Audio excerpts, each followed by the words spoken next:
ویسے تو سیاسی رہنماؤں کی اپنی ذاتی زندگی بھی ہم جیسے عام لوگوں کی طرح ہوتی ہے، رنگ برنگے خواب، موسیقی، فلمیں، کتابیں، یہاں تک کہ کھانے بھی۔ اب عام لوگ تو اپنے پسندیدہ فنکار کی خاطر بڑے پاپڑ بیلتے ہیں، لیکن کیا یہ لوگ بھی کچھ ایسا کرتے ہیں؟ آج کی ویڈیو میں ہم بات کریں گے صدر پرویز مشرف اور جگجیت سنگھ کی، مگر اس سے پہلے تعارف جگجیت سنگھ کی زندگی کا۔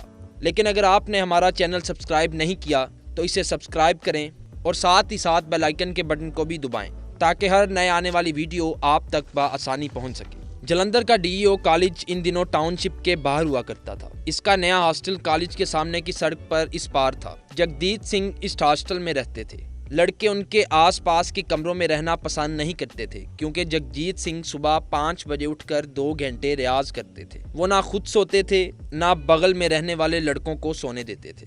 بہت کم لوگوں کو پتا ہے کہ انہی دنوں آل انڈیا ریڈیو کے جلندھر اسٹیشن نے انہیں نیم کلاسیکی گلوکاری میں فیل کر دیا تھا۔ ہاں، کلاسیکی گلوکاری میں انہیں بی گریڈ کے گلوکار کا درجہ دیا گیا۔ ایک بار مشہور فلم ہدایت کار سبھاش گھائی اور جگجیت سنگھ اپنی یونیورسٹیوں کی طرف سے ایک inter state university youth festival میں حصہ لینے کے لیے بنگلور بھی گئے تھے۔ جگجیت سنگھ پر کتاب لکھنے والی ستیا سرن کہتی ہیں، سبھاش گھائی نے مجھے بتایا کہ رات کے 11 بج گئے تھے جب جگجیت کا نمبر آیا۔ جب سٹیج پر اعلان ہوا کہ اب پنجاب یونیورسٹی کے ایک طالب علم کلاسیکی گانا گائیں گے تو وہاں موجود لوگ زور زور سے ہنس پڑے۔ ان کی نظر میں پنجاب تو بھنگڑے کے لیے مشہور تھا۔ جگجیت سنگھ نے کلاسیکی موسیقی کی تعلیم حاصل کی تھی۔ ستیا سرن کو سبھاش گھائی نے بتایا، جیسے ہی وہ سٹیج پر آئے تو لوگ سیٹی بجانے لگے۔ میں سوچ رہا تھا کہ وہ بری طرح سے فلاپ ہونے والے ہیں۔ انہوں نے شدید شور کے ساتھ درمیان آنکھ بند کر کے الاپ شروع کیا۔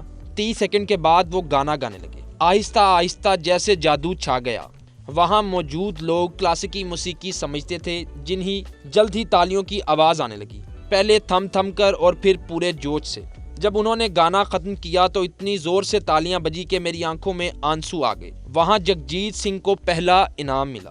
1965 میں جگجیت سنگھ ممبئی پہنچے، جہاں ان کی ملاقات اس وقت کی ابھرتی گلوکار چترا سنگھ سے ہوئی۔ چترا سنگھ کہتی ہیں، جب میں نے پہلی بار جگجیت کو اپنی بالکونی سے دیکھا تھا تو وہ اتنے ٹائٹ پینٹ پہنے ہوئے تھے کہ ان سے چلا بھی نہیں جا رہا تھا۔ وہ میرے پڑوس میں گانے کے لیے آئے تھے۔ میری پڑوسن نے مجھ سے کہا کہ موسیقی سنو گی؟ کیا گاتا ہے، کیا آواز پائی ہے؟ وہ کہتی ہیں، لیکن جب میں نے پہلی بار انہیں سنا تو مجھے قطعی اچھے نہیں لگے۔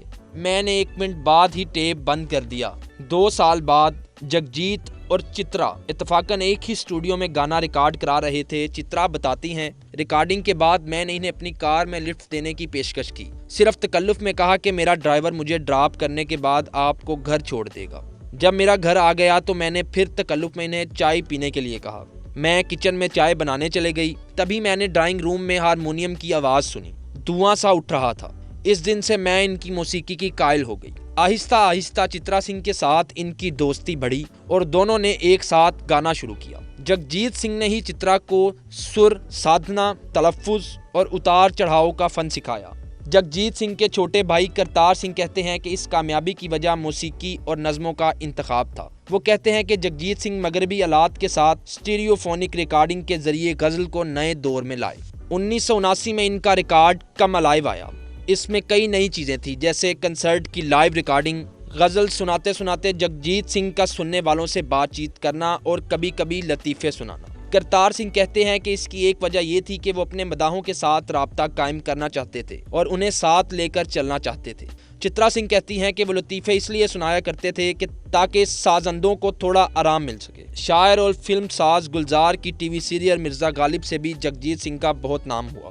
طلعت محمود، بیگم اختر، مہدی حسن، لتا منگیشکر اور سریا جیسے گلوکار سب غالب کا کلام گا چکے تھے۔ ایسے میں جگجیت سنگھ کو ان سب سے الگ ہونا تھا۔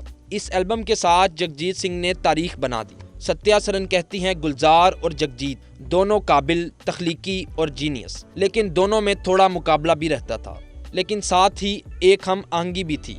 گلزار چاہتے تھے کہ کوئی ایسا ساز استعمال نہ ہو جو غالب کے دور میں نہیں تھا۔ جگجیت اس سے خوش نہیں تھے، لیکن گلزار اپنی بات پر قائم رہے اور آخر میں انہی کی چلی۔ 1999 میں جب جگجیت سنگھ پاکستان گئے تو وہ اس وقت پاکستان کے صدر جنرل پرویز مشرف کے گھر بھی گئے۔ وہاں دونوں نے ساتھ ساتھ پنجابی گانے گائے اور مشرف نے ان کے ساتھ طبلہ بھی بجایا۔ کرتار سنگھ کہتے ہیں ایک بار جب جگجیت اسلام آباد سے دلی آ رہے تھے تو ہوائی جہاز کے عملے نے 2.5 گھنٹے تک جہاز کو ہوا میں رکھا تاکہ انہیں جگجیت کے ساتھ زیادہ سے زیادہ وقت گزارنے کا موقع مل سکے۔ جگجیت سنگھ ہر 2 سال بعد ایک البم ریلیز کرنا پسند کرتے تھے کیونکہ ان کے خیال میں سننے والوں کو تھوڑا انتظار کروانا چاہیے۔ جگجیت سنگھ کے ریکارڈنگ دمن سود کہتے ہیں ان کی سگریٹ پینے کی عادت کی وجہ سے ان سے میری اکثر بحث ہوتی تھی۔ وہ گلزار اور طلعت محمود کی مثال دے کر مجھے یہ سمجھانے کی کوشش کرتے تھے کہ سگریٹ پینے کی وجہ سے ان کی آواز میں ایک خاص طرح کی گہرائی پیدا ہو جاتی ہے۔ جب انہیں پہلی بار دل کا دورہ پڑا تو انہیں مجبوراً سگریٹ چھوڑنی پڑی۔ ساتھ ہی اپنے گلے کو گرم کرنے کے لیے اسٹیل کے گلاس میں تھوڑے سے رم پینے کی عادت بھی چھوڑنی پڑی۔ جاوید اختر نے جگجیت سنگھ کے بارے میں کہا تھا کہ وہ غزل گلوکاری میں برصغیر کے آخری ستون تھے۔ ان کی آواز میں ایک قرار تھا۔ پہلی بار جاوید اختر نے جگجیت سنگھ کو امیتابھ بچن کے گھر پہ سنا تھا۔ اس ریکارڈ کی پہلی ہی نظم تھی، بات نکلے گی تو دور تلک جائے گی۔ بات نکلی اور واقع دور تک گئی۔ Please subscribe channel 9 News Web TV and don't forget to click the bell icon. Thanks.